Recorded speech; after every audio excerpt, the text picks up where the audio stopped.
एक वन में हाथियों का एक झुंड रहता था। झुंड का एक सरदार था। उसे यूथपति या गजराज कहते थे। गजराज विशालकाय था, लंबी सूंड थी और लंबे तथा मोटे दांत थे। खंभे के समान मोटे पैर थे। चिंघाड़ता था तो सारा वन गूंज उठता था। गजराज अपने झुंड के हाथियों को बड़ा प्यार करता था। स्वयं कष्ट उठा लेता था, पर झुंड के किसी भी हाथी को कष्ट में नहीं पड़ने देता था। और सारे के सारे हाथी भी गजराज के प्रति बड़ी श्रद्धा रखते थे। एक बार जलवृष्टि न होने के कारण वन में जोरों का अकाल पड़ा। नदियां, सरोवर सूख गए, वृक्ष और लताएं भी सूख गई। पानी और भोजन के अभाव में पशु पक्षी वन को छोड़कर भाग खड़े हुए। वन में चीख पुकार होने लगी, हाय हाय होने लगी। गजराज के झुंड के हाथी भी अकाल के शिकार होने लगे। वे भी भोजन और पानी न मिलने से तड़प तड़प कर मरने लगे। झुंड के हाथियों का बुरा हाल देखकर गजराज बड़ा दुखी हुआ। वह सोचने लगा, कौन सा उपाय किया जाए जिससे हाथियों के प्राण बचें। एक दिन गजराज ने तमाम हाथियों को बुलाकर उनसे कहा, इस वन में न तो भोजन है न पानी है। तुम सब भिन्न भिन्न दिशाओं में जाओ और पानी की खोज करो। हाथियों ने गजराज की आज्ञा का पालन किया।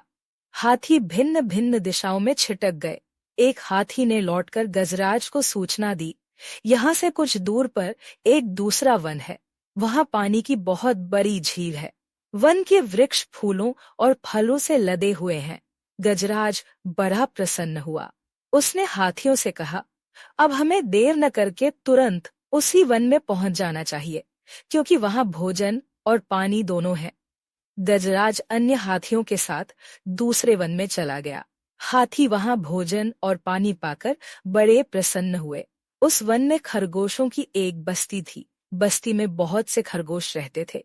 हाथी खरगोशों की बस्ती से ही होकर झील में पानी पीने के लिए जाया करते थे। हाथी जब खरगोशों की बस्ती से निकलने लगते थे तो छोटे छोटे खरगोश उनके पैरों के नीचे आ जाते थे। कुछ खरगोश तो मर जाते थे, कुछ घायल हो जाते थे। रोज रोज खरगोशों को मरते और घायल होते देखकर खरगोशों की बस्ती में हलचल मच गई। खरगोश सोचने लगे, यदि हाथियों के पैरों से वे इसी तरह कुचले जाते रहे तो वह दिन दूर नहीं जब उनका खात्मा हो जाएगा। बुलाई सभा में बहुत से खरगोश इकट्ठे हुए। खरगोशों के सरदार ने हाथियों के अत्याचारों का वर्णन करते हुए कहा, क्या हम में से कोई ऐसा है जो अपनी जान पर खेलकर हाथियों का अत्याचार बंद करा सके। सरदार की बात सुनकर एक खरगोश बोल उठा, यदि मुझे खरगोशों का दूध बनाकर गजराज के पास भेजा जाए तो मैं हाथियों के अत्याचार को बंद करा सकता हूँ। सरदार ने खरगोश की बात मान ली और उसे खरगोशों का दूध बनाकर गजराज के पास भेज दिया। खरगोश गजराज के पास जा पहुंचा। वह हाथियों के बीच में खड़ा था। खरगोश ने सोचा, वह गजराज के पास पहुंचे तो किस तरह पहुंचे। अगर वह हाथियों के बीच में घुसता है तो हो सकता है हाथी उसे पैरों से कुचल दें। यह सोचकर वह पास ही की एक ऊंची चट्टान पर चढ़ गया। चट्टान पर खड़ा होकर उसने गजराज को पुकारकर कहा, गजराज, मैं चंद्रमा का दूत हूँ। चंद्रमा के पास से तुम्हारे लिए एक संदेश लाया हूँ। चंद्रमा का नाम सुनकर गजराज खरगोश की ओर आकर्षित हुआ। उसने खरगोश की ओर देखते हुए कहा, क्या कहा तुमने? तुम चंद्रमा के दूत हो।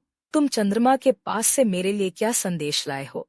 खरगोश बोला, हाँ गजराज, मैं चंद्रमा का दूत हूँ। चंद्रमा ने तुम्हारे लिए संदेश भेजा है। सुनो, तुमने चंद्रमा की झील का पानी गंदा कर दिया है। तुम्हारे झुंड के हाथी खरगोशों को पैरों से कुचल कुचल कर मार डालते हैं। चंद्रमा खरगोशों को बहुत प्यार करते हैं, उन्हें अपनी गोद में रखते हैं। चंद्रमा तुमसे बहुत नाराज है। तुम सावधान हो जाओ, नहीं तो चंद्रमा तुम्हारे सारे हाथियों को मार डालेंगे। खरगोश की बात सुनकर गजराज भयभीत हो उठा।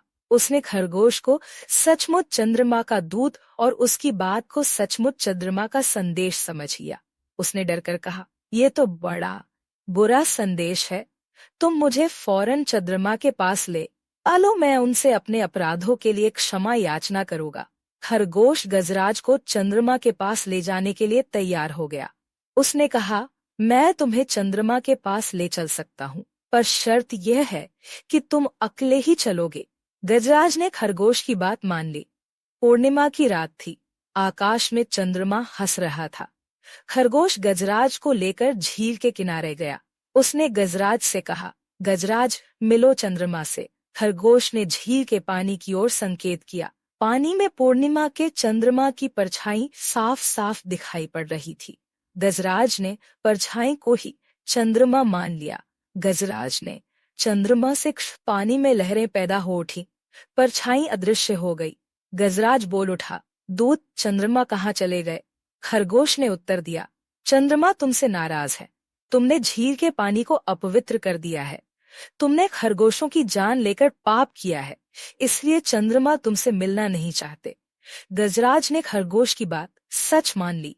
उसने डर कर कहा, क्या ऐसा कोई उपाय है जिससे चंद्रमा मुझसे प्रसन्न हो सकते हैं? खरगोश बोला, हाँ, है। तुम्हें प्रायश्चित करना होगा। तुम कल सवेरे ही अपने झुंड के हाथियों को लेकर यहाँ से दूर चले जाओ। चंद्रमा तुम पर प्रसन्न हो जाएंगे। गजराज प्रायश्चित करने के लिए तैयार हो गया। वह दूसरे दिन हाथियों के झुंड सहित वहां से चला गया।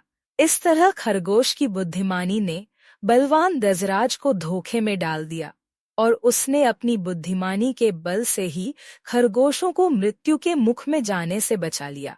कहानी से शिक्षा, बुद्धि के बिना बल व्यर्थ होता है।